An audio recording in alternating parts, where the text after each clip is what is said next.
ಪುಣಚ ಗ್ರಾಮ ಪಂಚಾಯತ್ ಸುಪರ್ದಿಯಲ್ಲಿರುವ ಪದವು ಕೊಪ್ಪಳ ಸಾರ್ವಜನಿಕ ರಸ್ತೆಯನ್ನು ಅತಿಕ್ರಮಿಸಿ ಸಾರ್ವಜನಿಕರ ಸಂಚಾರವನ್ನ ನಿರ್ಬಂಧಿಸಿದ್ದಾರೆ. ಇದರಿಂದ ಈ ಭಾಗದ ಜನರು ಬಹಳಷ್ಟು ತೊಂದರೆ ಅನುಭವಿಸುತ್ತಿದ್ದಾರೆ ಎಂದು ಜಿಲ್ಲಾ ದಲಿತ ಸೇವಾ ಸಮಿತಿ ಅಧ್ಯಕ್ಷ sesappabedrakadu ಹೇಳಿದರು. ಅವರು ವಿಟ್ಲಾದಲ್ಲಿ ಸುದ್ದಿಗೋಷ್ಠಿ ನಡೆಸಿ ಮಾತನಾಡಿ, ಯಾವುದೇ ಸಕಾರಣವಿಲ್ಲದೆ ಈ ರೀತಿ ಸಾರ್ವಜನಿಕರ ತೊಂದರೆ ಅಶಾಂತಿ ಸೃಷ್ಟಿಸುತ್ತಿರುವವರ ವಿರುದ್ಧ ಸಂಬಂಧಪಟ್ಟವರು ಕೂಡಲೇ ಕಾನೂನು ಕ್ರಮ ಕೈಗೊಳ್ಳುವಂತೆ sesappabedrakadu ದಕ್ಷಿಣ ಕನ್ನಡ ಜಿಲ್ಲಾ ಕಾರ್ಯನಿರ್ವಹಣಾ ಅಧಿಕಾರಿ ಬಂಟ್ವಾಳ ತಹಶೀಲ್ದಾರ್ ಅವರನ್ನ ಆಗ್ರಹಿಸಿದ್ದಾರೆ. ಅಧೀನದಲ್ಲಿರುವ ಪದವು ಕೊಪ್ಪಳ ರಸ್ತೆಯು ಸಾರ್ವಜನಿಕ ರಸ್ತೆಯಾಗಿದೆ.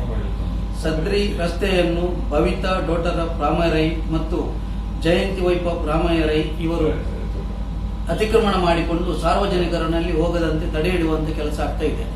ಈ ಬಗ್ಗೆ ಅಲ್ಲಿನ ಸಾರ್ವಜನಿಕರು ದಲಿತ ಸೇವಾ ಸಮಿತಿಗೆ ದೂರು ನೀಡಿದ ಪ್ರಕಾರ ನಾವು ಈಗಾಗಲೇ ಮಾನ್ಯ ಜಿಲ್ಲಾ ಪಂಚಾಯತ್ ಕಾರ್ಯನಿರ್ವಹಣಾಧಿಕಾರಿ ದಕ್ಷಿಣ ಕನ್ನಡ ಜಿಲ್ಲೆ ಮಂಗಳೂರು, ಮಾನ್ಯ ತಹಸೀಲ್ದಾರ್ ಬಂಟ್ವಾಳ, ಮಾನ್ಯ ಅಭಿವೃದ್ಧಿ ಅಧಿಕಾರಿ ಗ್ರಾಮ ಪಂಚಾಯತ್ ಪುನಾಚ ಇವರಿಗೆ ಮನವಿಯನ್ನು ಸಲ್ಲಿಸಿ ಕೂಡಲೇ ಅಲ್ಲಿ ಅತಿಕ್ರಮಣ ಏನಾಗಿದೆಯೋ ಅದನ್ನು ತೆರವುಗೊಳಿಸಿ ಸಾರ್ವಜನಿಕರಿಗೆ ಆ ರಸ್ತೆಯನ್ನು ಅನುವು ಮಾಡಿಕೊಡಬೇಕೆನ್ನುವ ಒತ್ತಾಯವನ್ನು ನಾನು ಇವತ್ತು ಮಾಧ್ಯಮ ಮತ್ತು ಪತ್ರಿಕೆ ಮೂಲಕ ಒತ್ತಾಯ ಮಾಡ್ತೇನೆ.